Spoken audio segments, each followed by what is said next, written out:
The first movie essentially rewrote how comic book adaptations should be done, because it's one thing to do a comic book or to do an animated series, but then having to translate that material into the real world and have a sense of functionality as to how these characters would operate in a real-life environment, but then stay true to the core elements of what these characters are. It's real difficult to do, and I think Sam Raimi, along with his writers and producers, they did a really good job pulling off the first movie. And then we get into the second movie, where it's okay. Spidey is established. You know, everyone knows who he is. Everyone knows what he does as a character. But now, how does he maintain what he started out with in the first movie and then build upon that? Because we see in the opening scenes that he's struggling to strike a balance in being able to be Spider-Man, but at the same time still have a normal life as Peter Parker, the photographer, the straight-A student, you know, and everybody's likable nephew, friend, and all-around great guy. And you do see he struggles a lot, because being Spider-Man is exhausting him. He's trying to be able to keep the money coming in with his part-time job as a pizza delivery boy, which is kind of interesting. And that plays a nice integral part in the movie game adaptation, which, to be fair, I think is probably the best Spider-Man game to date, especially on the Xbox, but that's just my personal preference.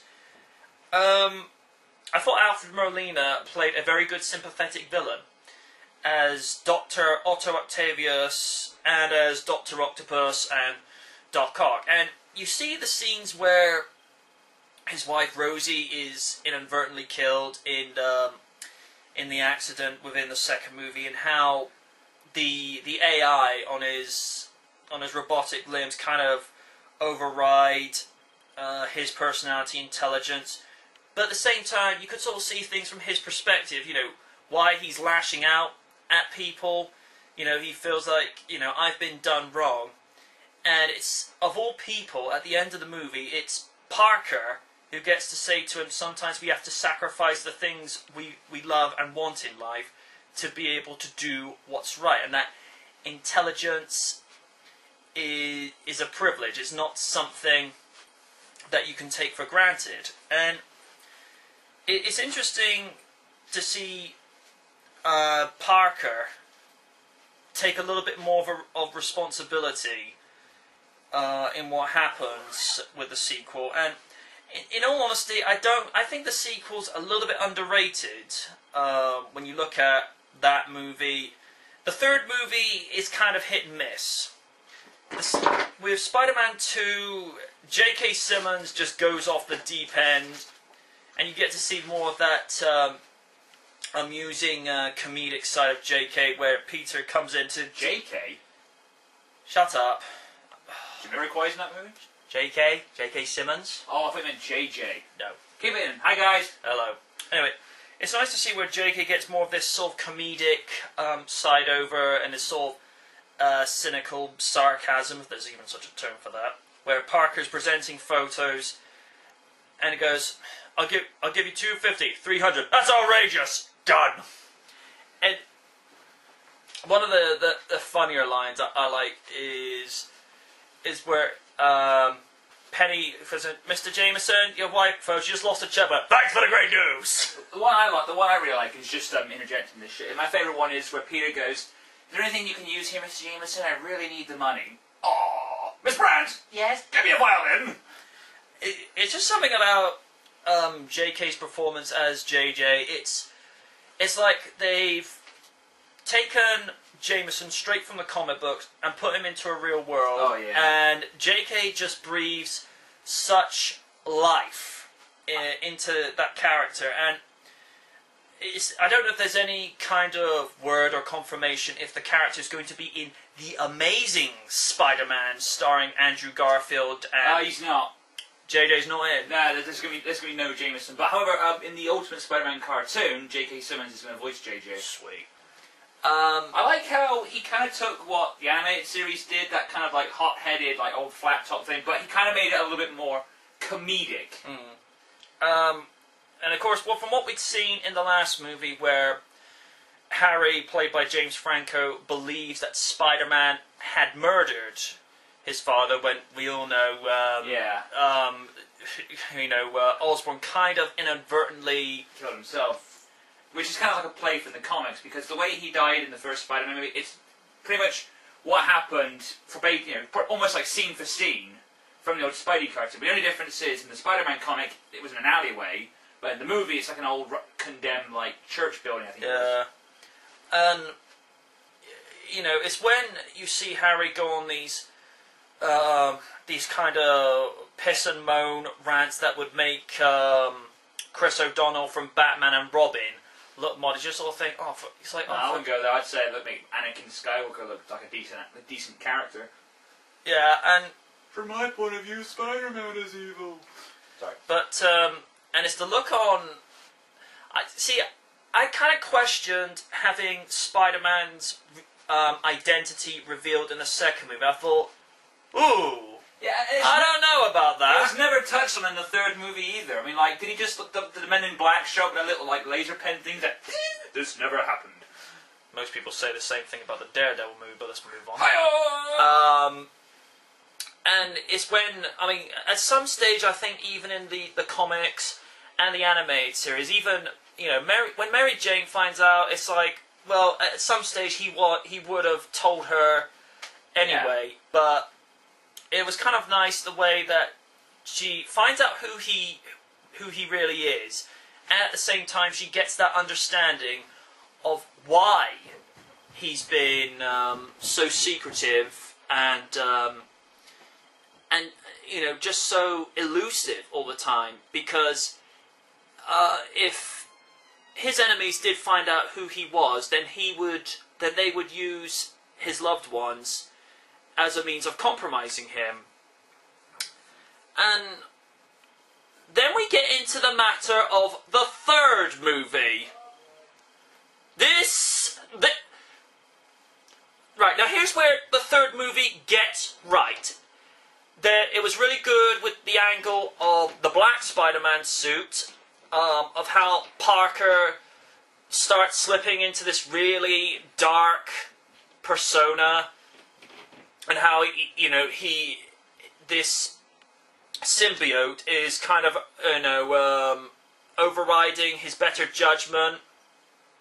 The only thing I thought was a kind of a kick in the teeth with that angle was he was able to take the black costume off.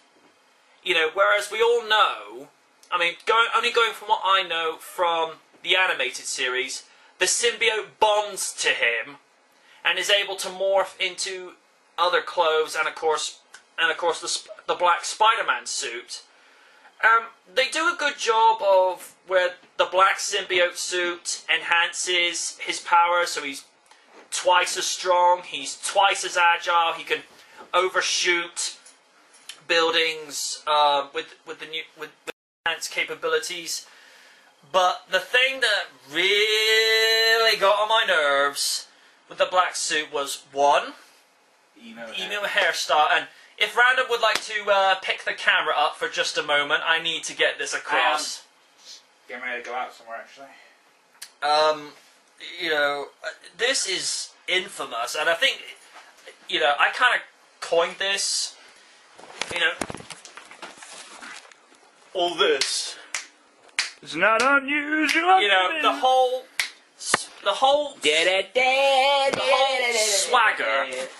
The whole swagger. And he doesn't mean Jack, by the way. No. But the whole swagger routine where he's doing these cringe-worthy dance moves. Number one, it's amusing, but it's just so cringe-worthy. And no disrespect to Topher Grace, but my name's Brock. Edward Brock Jr. I'm sorry, you're mistaken. It's Brock, sir. Edward Brock Jr. See, here's what they should have done.